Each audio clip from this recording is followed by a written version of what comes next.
Hey guys, good morning. Ilista muna ako. Pang 5 pitas. Pang 5 ba? Pang 4. Lista muna tayo ng pitas ni Daki. Magkano lang ginastos ko dyan yung buto? 3,000, 4,000 pataba. Mga nasa 8,000 ginastos ko dyan. 7 to 8,000. Tama, pati pataba.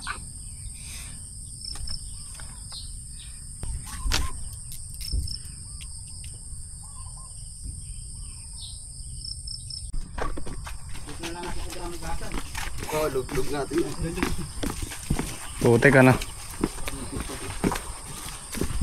Hop.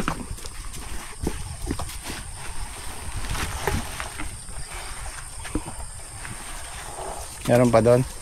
Wala na. Isang kargahan ano. Talagang ayaw nyo bumalik.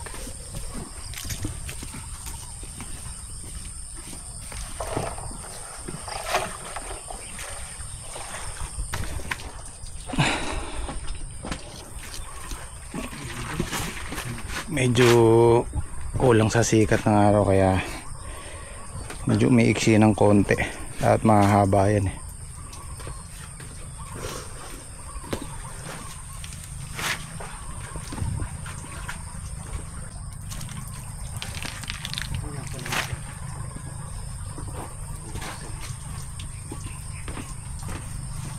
Tiro gibuhay dalawa.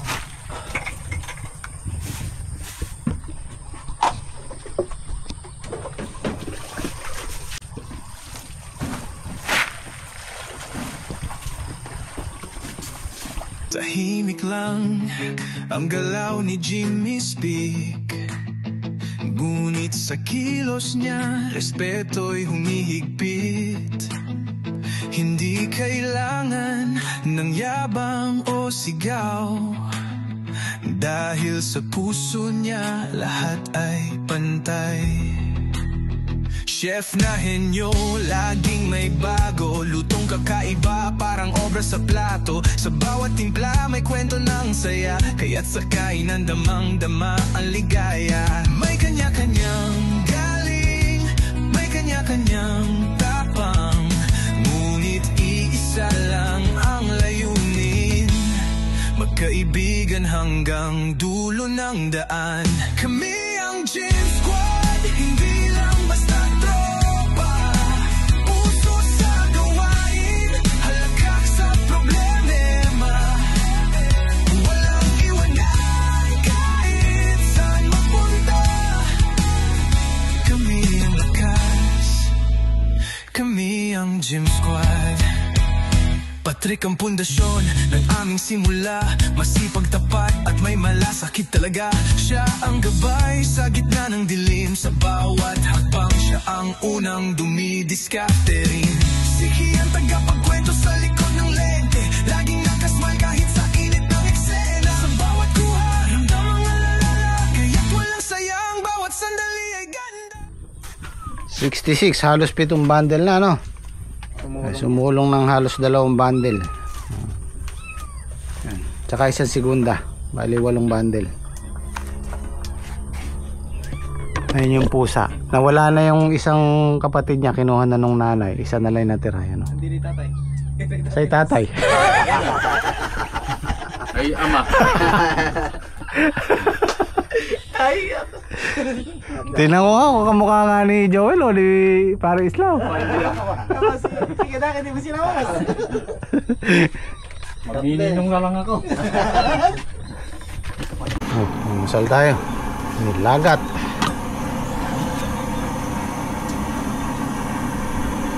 Parami yata yung kanin ko. Nagda-diet na ako yan. Nagbabawas na ako ng kanin eh.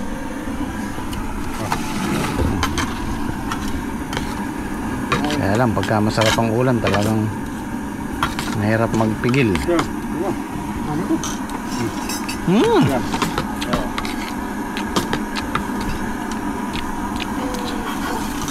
Yaman, nakaka.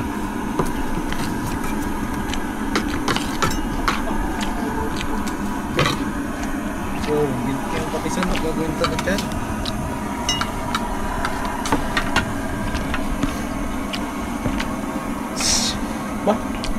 Kabisang. Ito na ni Tapia. Si paring Islaw, bibigyan ko rin ng isang pwesto doon sa dulo. Dulo ng balag namin. Tatamnan niya ng sili pare, no? Para Sining panigang. Oo. Linisin mo na. Tama-tama. September, October, tapos na yon. Tapos gagayak. tanim na yun. Tapos, magagayak ang November. December, tama. January, meron na nga. Tanim na yun. January 30. 3 buwan.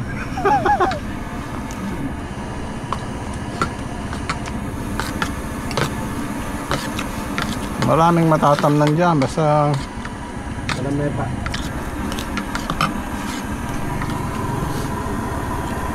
Matisip siguro. Wala. Hindi pa. Ayos na wala.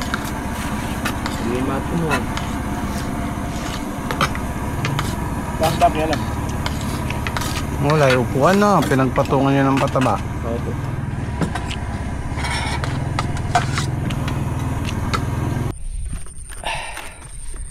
So napag-usapan namin kasama ng gym squad, kaysa sa maghintay kami ng 2 months, 3 months doon sa isang balag, tatamnan muna namin ng patola. Kasi sayang yung 2 buwan. 2 buwan mahigit. Kasi nga magtatanim tayo ng ampalaya doon pagka wala na, patapos na yung tag-ulan.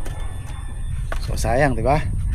Ngayon napag-usapan namin kanina, una sitaw kaya lang marami na tayong sitaw. So patola, madaling alagaan, malakas sa tubig. So yun na lang yung itatanim namin dito. Pinapalinis ko na, baka makakapagtanim tayo bukas, o kung kakayanin mamayang hapon, pwede na mamayang hapon. Bibili lang akong buto.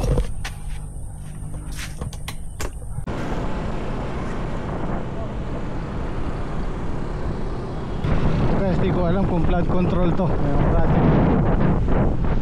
Nasa ano na siguro to, mga 5 months o 4 months.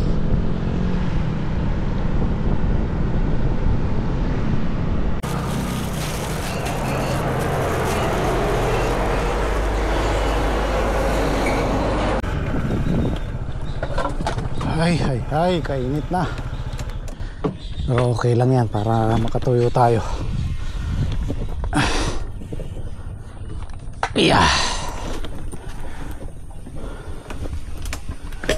Naubusan na nung tinatanim namin ano.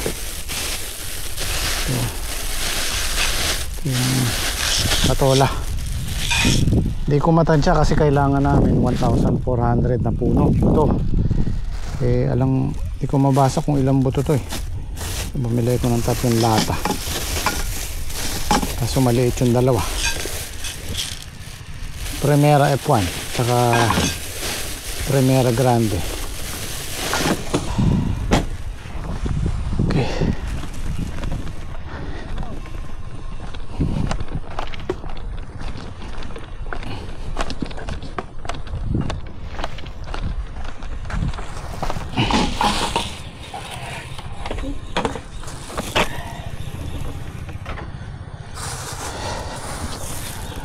Ang kagaya nito 1, 2 Wala pa nga 3. Wala pa. 1, 3 yata 1, 3. Di madawat mo. Mamumuhunan lang tayo ng halagang 3,000 sa buto.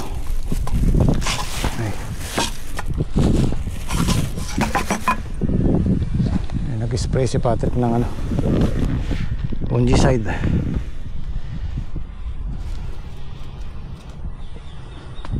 Ito po yung subok naming herbicide, contact herbicide siya. Malamig siya sa halaman, kahit may tanim pwede. Tapos itong Puradan, wala na nung Puradan na bibiling yung wala sa plastic per kilo. Parang kasi parang binawal na. So ito yung bago nating nilalagay namin to sa bagong tanim na buto, para hindi kainin ng langgam mo ng yung cricket.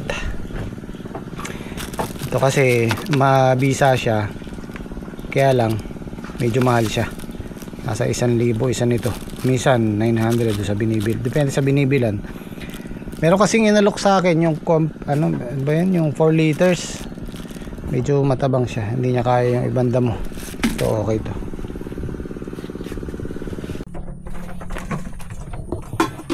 Nilagang mani. Oh, ganda nung mani. Ganda nung mani ni Kuya Boy. Oh. Natatawa nyo. Shoutout kay Kuya Boy. Binigyan kami ng Bagong pitas pa rin. oo, bagong harvest. Fresh na fresh ang mani. Bagong bunot.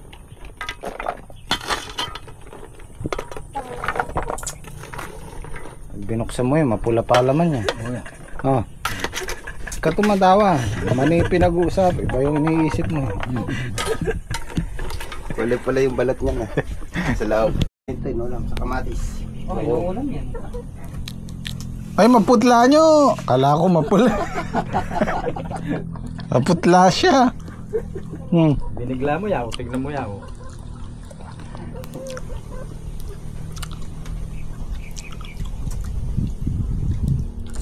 Ito, merong mapula eh. Oh.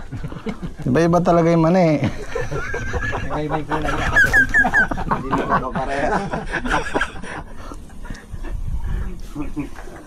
Mani po yung pinag-uusapan namin, ha? Manilinaga. Sarap. Bina. Mag-i-spray si Daki. Pinalalagyan ko ng fungicide dahil bugbog sa ulan. Pero kapipitas lang. Tingnan mo, marami pa rin kasunod, oh. Tama-tama yung ambon kagabi.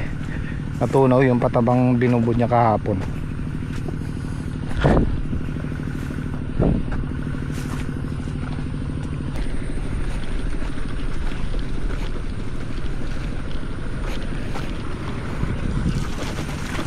Power spray ba gagamitin mo? Hindi ako naririnig ni Daki.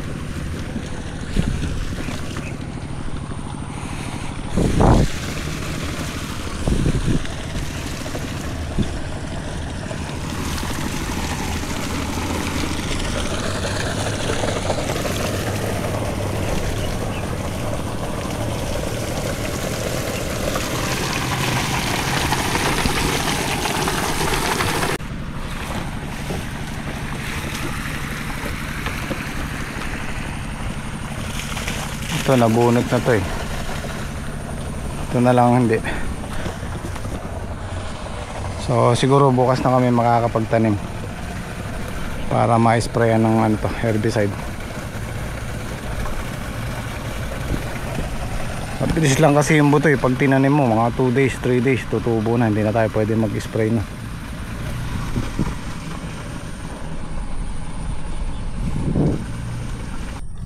Ito kahapon lang na spray, ano, naninilaw na. Oh, iba na kulay. Tsaka natin igagrass cutter pagka nalanta na. Nung nakuha namin to, hindi ganyan kapal yung damo. Madamo siya pero hindi ganyan. Yan, laganas. Ano ba Tagalog ng laganas? Makapal, sobrang kapal ng damo.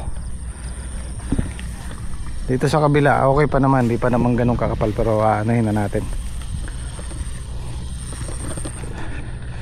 Sugpuin na natin para pag nagtanim eh, hindi na kailangan mag-spray. Binubunot na ni Patrick yun dito. Inaantabayanan lang namin si parang Islo para makuha niya yung talbos. Pero bago kami umuwi siguro mabubunot na ito lahat. Kasi sabi ko kay parang Islaw, hanggang ngayon na lang to eh. Kailangan nating umabol sa araw.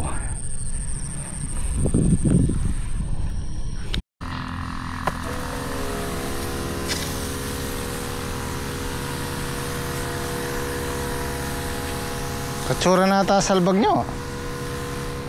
Katsura na ata salbag.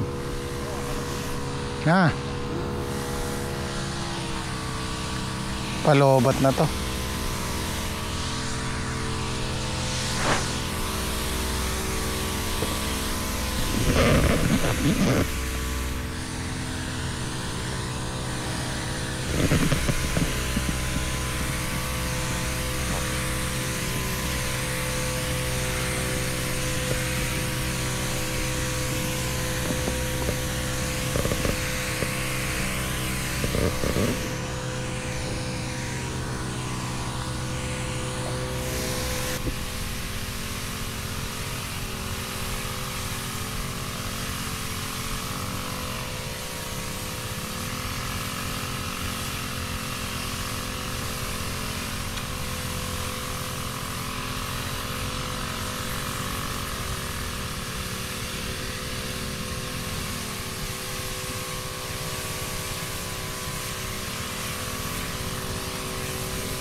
Itong pang spray namin na to, yung gasolina 4 stroke, para sa damo lang yan, hindi namin ginagamit sa gulay. Mas mabilis mag spray ng herbicide yan kaysa doon sa decharge na ganito. Ito matagal.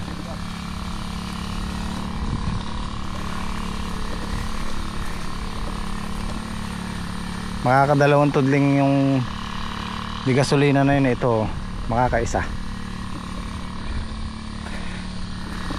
Yung una kong binili niyan nahiram nung sinuli. Sira na. Ito kami lang gumagamit, kaya nagtagal siya. Mag-iisang taon na yan. Kaya kung dito lang kami lang nagtatagal yung gamit. Pag may nanghiram, yun. pag di ka nagpahiram, ikaw pa madamot. Okay lang naman magpahiram, basta pag sinuli maayos. Naalala ko tuloy yung post digger namin, di na nakauwi. Ay, yung mga gamit namin dito, kami lang gumagamit. Yung power spray, hindi gasolina ng ganon, power spray din. Nagtatagal sila. Tapos yung grass cutter namin siguro, hindi lang siguro walong grass cutter na yun yung nagamit namin. Yung mga una kong grass cutter 4 years, 5 years ago, 4 years ago, wala na. Ito mga natira na to, 3 na lang. Simula nung nakuha ko to, 2 years na, hindi pa nasisira. Kaya 3 na lang natira. Kaya ano depende rin sa paggamit. Basta alagaan mo sa langis, sa grasa, kung ano man yung kailangan, magtatagal din sila. Tsaka wag mo lang hayaang nakatenga dyan, nakakalat dyan, naulan na, naarawan. Magtatagal yung gamit. Yan yung mga expenses na hindi ko nababanggit. Yung kagaya niyan, yung hose. Ilan yung hose na binili ko? Bali 6 na roll yung ganito. Magkano isa niyan? 4-5. Tapos yung ito isang kung bibilin mo to ng bago, nasa 5,500 to o 6,000 na ngayon to. 100 meters din yata to, 100 meters. Kaya malaki din kung mag-uumpisa ka pa lang. Ito na ipundar ko to mga to, paunti-unti lang, hindi rin biglaan. Kasi malaki din kung bibiglain mo. Kaya napakainom nung mag-uumpisa ka sa maliit, paunti-unti dumadami yung gamit mo. Hindi mo namamalayan, marami ka na palang gamit. Makina namin 1, 2,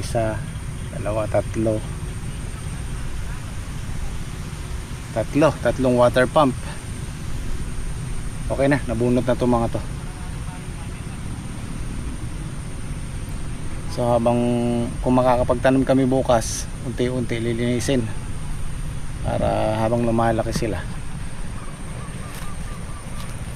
Ito lang yung disadvantage ng net na to, yung trellis net na to.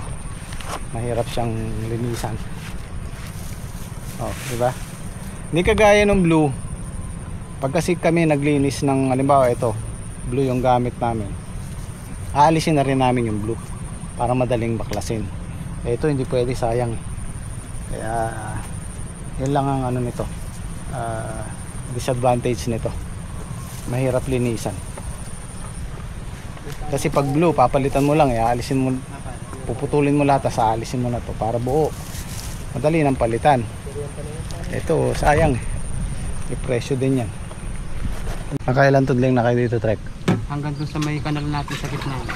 Nangalahati na, no?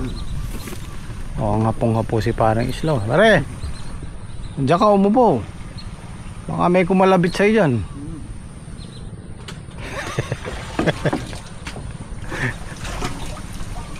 Inaalala ko kasi yung binibigay ko sa kanyang tatamnan niya doon sa dulo, malayo. Doon siya takot Sabi ko sa kanya, malapit na yung punla namin. Tapasin daw, isang araw lang. Dala na ako. Isang araw. Ako, yun lang, umaambon. Kahit isang oras lang, talab na yan. So bali ang napag-usapan namin kanina, isingit muna namin yung patola. Bibigyan ko rin si Daki dito. Siguro mas marami lang ng konti yung sa amin kasi apat kami. Yung kasama ko yung gym squad. Kasi yung kay Daki, katapos nung sita wala siyang kasunod, kailangan meron din kasunod.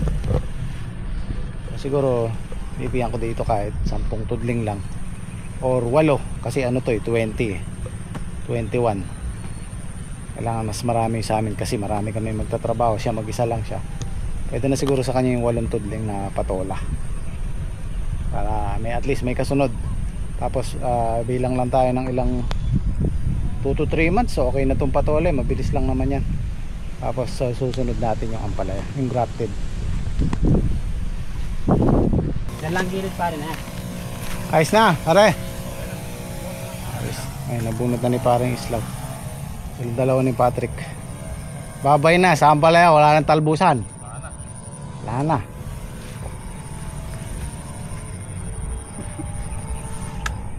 Okay na yan, bukas naman, maambon eh. Goodbye na sa Ampalaya. Wala nang talbusan. Wala nang talbos si parang itlog. Start ka na sa project mo. Dito sa duluhan naming sitaw, madalang ang tumubo. Masyado kasi siyang mababa. Pero hindi to okay to. Siguro hayaan na lang namin yung mga tumubo. Hindi na kami maghuhulit dyan. Kasi nga pag umulan sila yung groggy, lubog yung tudling. Ito okay pa.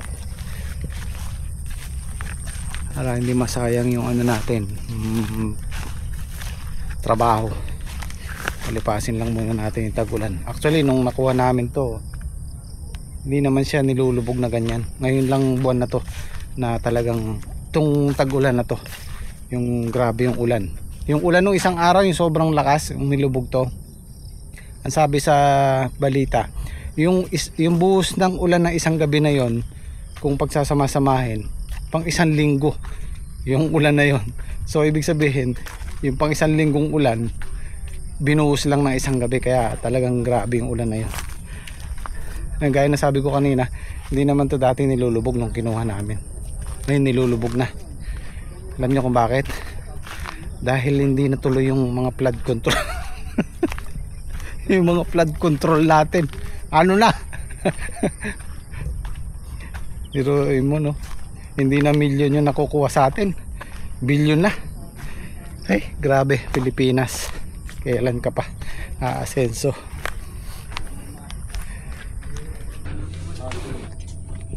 Ilan yung kay Dake? 8? Pwede na yung 8 sa kanya. Sa atin na po yung matitira. Bali 13. Ilan bang tudling nyo? Bali 13. 13 sa atin. 13. Dagad mo pare. Ano pare, mag-umpisa ka na bukas? Oo, mag-umpisa na ako bukas. Ayun eh. Tama-tama, January may tanim na yan. Pare, ani nun. Kaya mo ba yung pare? Ha? Kaya yun. Kaya yan, sili lang yan. Kaya yun, mag-isa siya eh. Pang 10 tray na sili lang yan eh. Tarian talong. Ayun eh. Solo ko. Kaya lang. Pero Alam di ka wag tumanim. Kami tumanim no. Marami kayo. Di lang ikaw. Kayang-kaya mo pala eh. Kaya ko yun. Labas gastos, pagod nga lang kamo. Okay, tara na. Patola. Bukas naman ulit. Papanat lang yung patola.